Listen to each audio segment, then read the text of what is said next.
olmasdan ichingiz ezilib qoladi. Tuhmat bo'ladi. Ig'vo bo'ladi. Isbotlay olmaysiz, zulm ko'rasiz. Shunda mo'min odam nima qalbiga bag'ishlaydi, xotirjamlikni.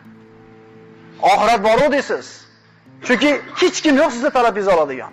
Kimga bormang siz nohaq bo'lib turaverasiz. Adolat bormi deyoradi odamlar? Bor adolat.